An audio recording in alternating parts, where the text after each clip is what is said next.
Today we're reviewing preference assessments, which is a very important assessment topic for the BCBA exam. This topic matters because preference assessments help us identify stimuli that are likely to function as reinforcers, and that directly affects teaching success. The three big categories we'll work through are indirect methods, free operant methods, and trial-based methods. As we go, keep one idea in mind. The goal is to move from a stimulus to observed preference, and then eventually to verified reinforcer function.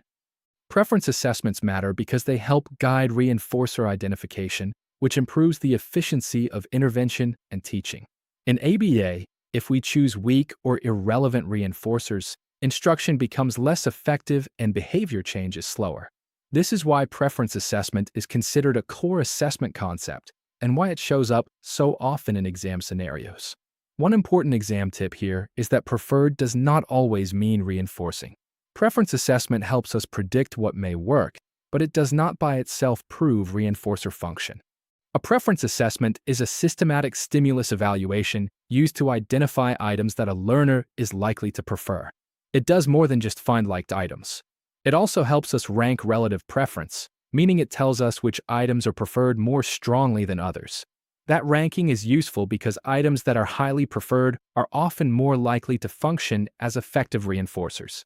So the process is really present multiple stimuli, observe the learner's selections or engagement, and then order those items by preference level. This slide shows one of the most important distinctions in the whole lesson.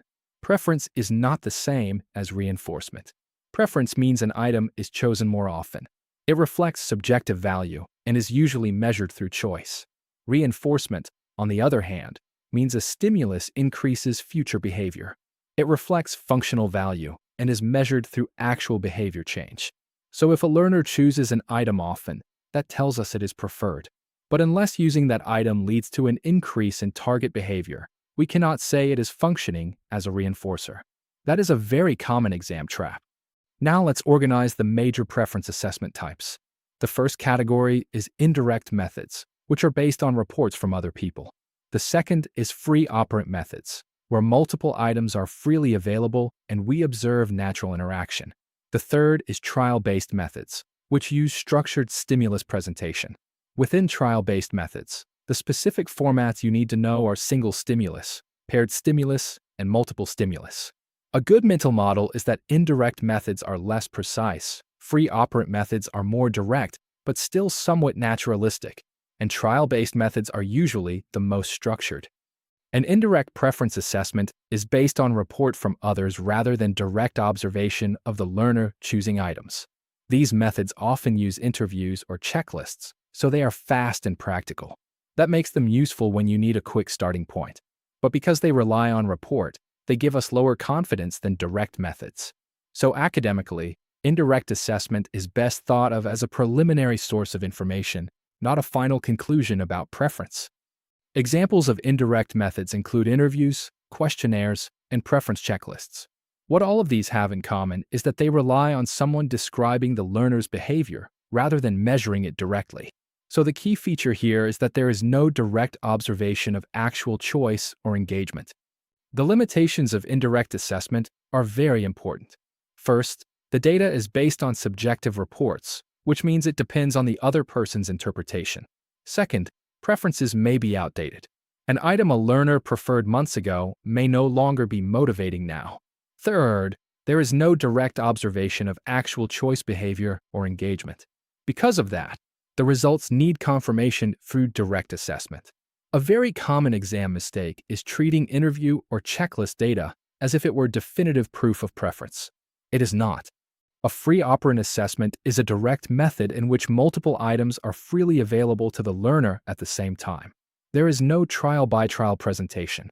Instead, the learner can move naturally among the items, and the observer records which items are selected and how long engagement lasts. This method has low response effort because the learner is not repeatedly required to make formal choices. It is also more naturalistic, which can make it very useful when you want to observe genuine interaction with leisure items.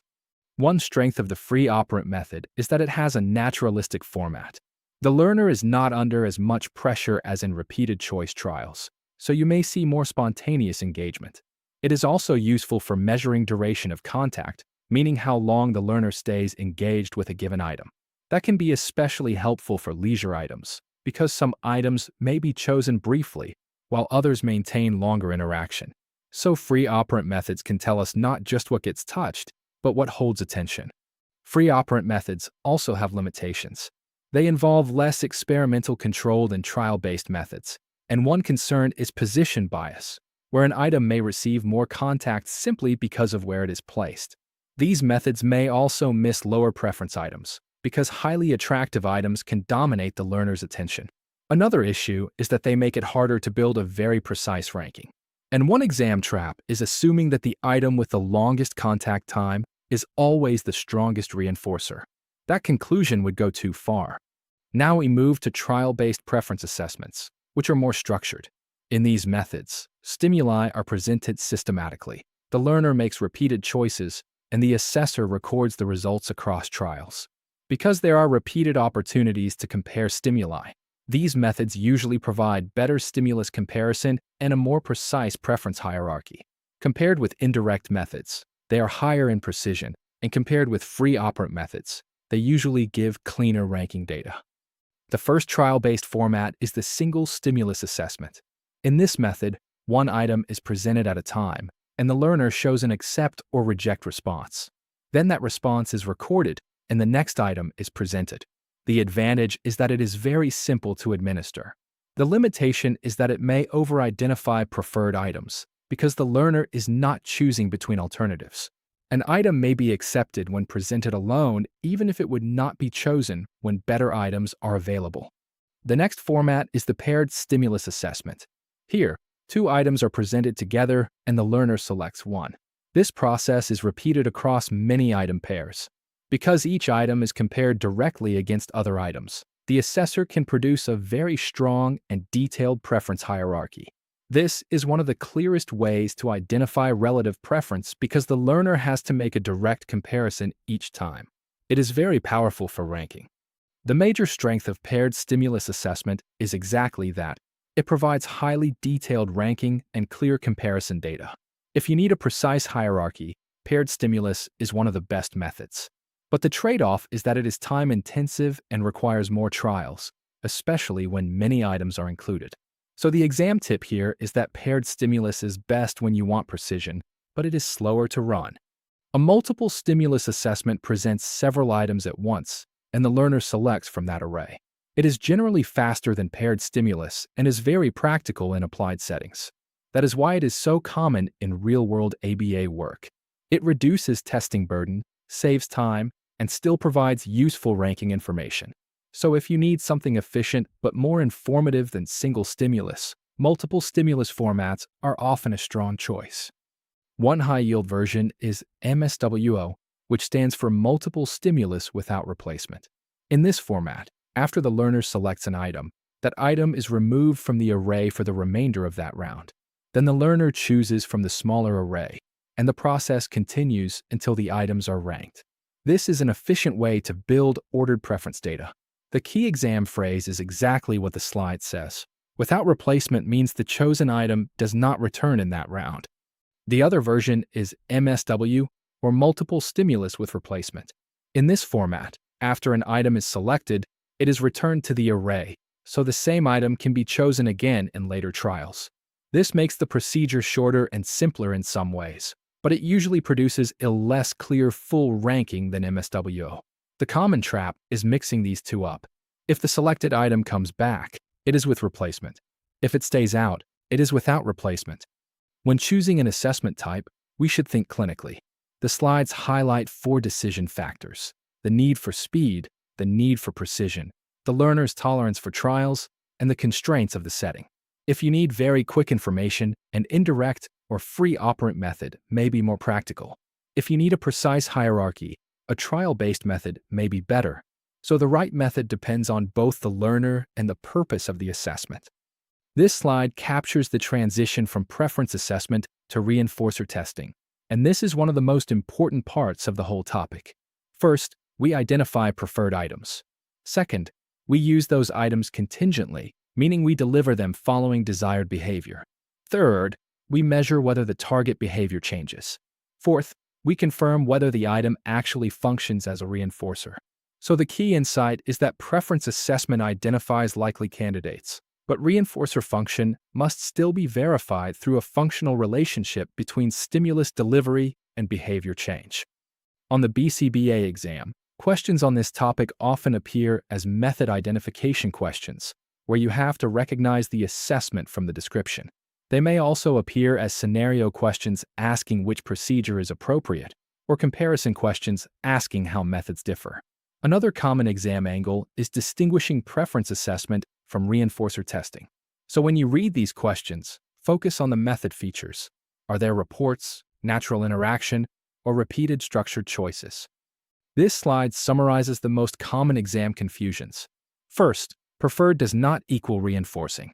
Second, MSW and MSWO are not the same, because one returns the item and the other removes it. Third, indirect versus direct matters, because report-based methods are faster but less reliable than direct observation. Fourth, choice frequency and engagement duration are different measures. An item chosen often may not produce the longest engagement, and longer engagement still does not automatically prove reinforcer strength. These are exactly the kinds of distinctions the exam likes to test. In practice, preference assessments help us select stronger teaching reinforcers, refresh outdated item lists, improve learner motivation, and support skill acquisition. They are not one-time events. Preferences change, so we often need to refresh items regularly. When we do that, we are more likely to maintain effective teaching, better engagement, and stronger behavior change. So in real clinical work, preference assessment is part of ongoing decision-making. To summarize the key takeaways, preference assessments identify likely reinforcers, but different methods vary in structure and precision. Indirect methods are lower precision, free operant methods are moderate precision, and trial-based methods are higher precision. Direct methods usually provide stronger evidence than indirect report, but even after identifying highly preferred stimuli, reinforcement still needs to be verified through actual behavior change. That last point is one of the most important messages in the whole lesson. As you revise this topic for the BCBA exam, make sure you can do 3 things clearly. First, identify the assessment method from a scenario. Second, explain the difference between preference and reinforcement. Third, choose the most appropriate assessment based on precision, time, and learner tolerance. If you can do those 3 things well, you'll be in a strong position for exam questions on preference assessments. And if you want to practice this in exam format, you can use a full-length mock exam at www.mockexam.com.